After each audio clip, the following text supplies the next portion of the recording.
ऊंची ऊंची पहाड़ियों और घने जंगल से घिरा हुआ भैरवगढ़ गांव काली पहाड़ी के ठीक पीछे था। काली पहाड़ी यानी मौत का घर। भैरवगढ़ गांव तक पहुंचने का रास्ता बेहद दुर्गम था। लगभग 24 घंटे घने तूफान और तेज हवाओं की वजह से वहां के वीराने माहौल की कहानियां लोगों के दिलों को दहला देती थी। ऐसे बहुत कम लोग थे जो भैरवगढ़ गांव तक जाने की हिम्मत करते थे।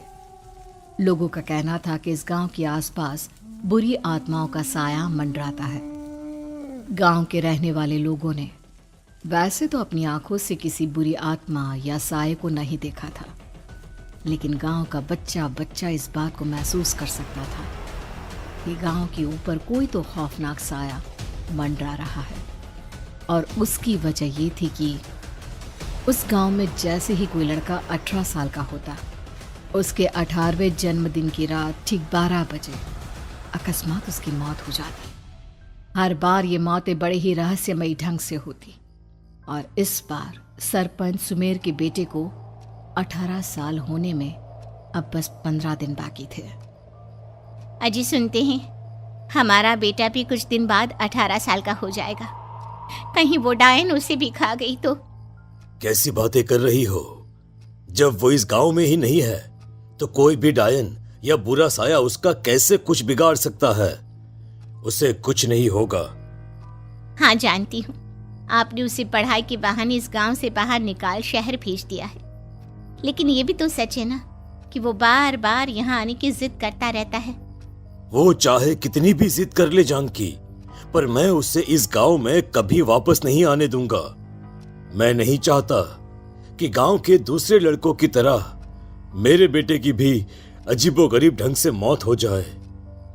कभी कभी तो लगता है कि हम सब गांव वालों को हिम्मत करके अपने गांव को इस बुरी आत्मा से छुड़वा लेना चाहिए। लेकिन कौन जानता है आखिर वो खतरनाक साया किसका है? वो काली आत्मा कौन है जो रातों रात हमारे गांव के लड़कों को निगल जाती है?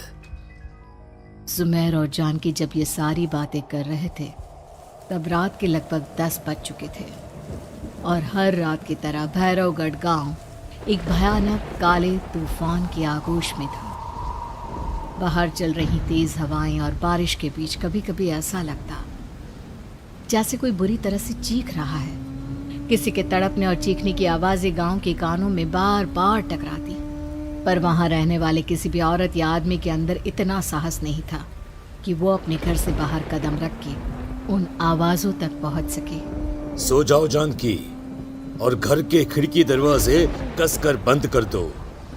अब जानकी सब खिड़कियां ठीक से बंद करने ही लगती है कि तभी उसे अपने घर के दरवाजे पर जोर जोर से खटखटाने की आवाजें सुनाई देती है। इन आवाजों को सुनकर जानकी और सुमेर के चेहरे डर से पीले और हाथ पैर ठंडे पड़ जाते हैं। जानकी, जानकी, इतनी रात कौन होगा? पता नहीं, ऐसा लग रहा है कोई बुरी तरह से दरवाजा खटखटा रहा है। अरे हाँ, पर किसी की आवाज भी तो नहीं आ रही। क्या करूं? दरवाजा खोल लूं या नहीं? कहीं ऐसा ना हो कि किसी को हमारी मदद की जरूरत हो। लड़खड़ाते कदमों से सुमेर दरवाजे के करीब जाता है और अपने कान को दरवाजे पर रख धीरे से आवाज देते हुए पूछता है, कौन है? कौन है वहां? तभी एक बेहद डराने वाली आवाज उसके कानों से टकराती है। दरवाजा खोलो, दरवाजा खोलो, वरना आज की रात इस गांव में कोई जिंदा नहीं बचेगा।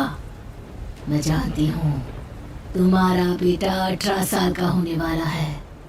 अगर उसकी जान की जरा भी परवाह है तो दरवाजा खोल दो।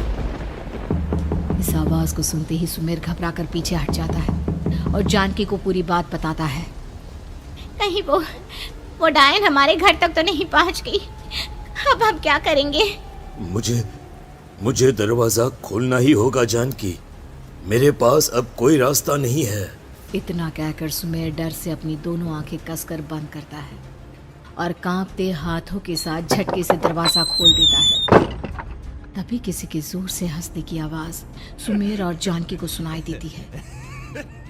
उस आवाज को सुन दोनों दरवाजे की तरफ देखते हैं और सामने अपने बेटे राहुल को खड़ा देख दंग रह जाते हैं। राहुल के हाथ में उसका मोबाइल होता है जिसमें से वो आवाज बज रही थी। ये क्या मजाक है? और तू यहाँ, तुझे मना किया था ना गांव में आने को, समझ में नहीं आता क्या? 18 साल का होने वाला है तू। माँ, आप लोग भी पता नहीं किन अंधविश्वास भरी बातों पर भरोसा करते हैं। क्या मैं अपने घर नहीं आ सकता? आप लोगों से नहीं मिल सकता? देख बेटा, हमने तुझे किसी वजह से ही इस गांव से दूर रखा था और यहां आकर तूने अच्छा नहीं किया। चल चल चल, मैं तुझे अभी के अभी वापस शहर छोड़कर आता हूं। ओफो पापा, आप बेकार की बातों से परेशान हो रहे हैं। बाहर इतना तेज अंधड़ तूफान चल रहा है, कहीं जाने की जरूरत नहीं है। मैं बस आप लोगों से मिलने आया हूं, कुछ दिन रहकर चला जाऊंगा। दिमाग खराब हो गया है इस लड़के का, नहीं जानता कि इस गांव में ये सुरक्षित नहीं है। किसने कहा था तुझे यहाँ आने को? ये आवाजें सुन, बाहर से जो आवाजें आ रही है तुझे सुनाई नहीं देती क्या? अरे माँ, जब जोर से तूफान चलता है, तेज हवाएं चलती हैं, तो इसी तरह की आवाजें आती हैं। ये बहुत नॉर्मल है माँ। नॉर्मल होगी तेरे लिए बेटा। 4 दिन शहर में पढ़कर आया है तो अपने माँ बाप की बात नहीं मान सकता। माँ, मुझे अभी बहुत जोरों से भूख लगी है, पहले कुछ खिला दो, और रात भी बहुत हो गई है। हम इस बारे में कल बात करते हैं, ठीक है? राहुल के वापस आ जाने से जानकी और सुमेर की आंखों की नींद उड़ गई थी। खाना खाने के बाद राहुल तो अपने बिस्तर पर जाकर सो गया, लेकिन जानकी और सुमेर पूरी रात उसके कमरे के बाहर पहरेदारी करते रहे। उन्हें पल पल इसी बात का डर था कि कहीं उनके बेटे को कुछ हो ना जाए। रात बीतती है, सुबह का सूरज निकलता है। अब जैसे ही वो राहुल को नींद से जागते देखते हैं तो उन दोनों के दिल को सुकून मिलता है।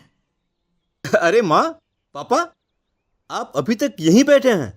क्या पूरी रात सोए नहीं? जिनकी जवान बेटी की जान को खतरा हो, उन माँ बाप को नींद नहीं आती बेटा। अब तो वापस शहर चला जा।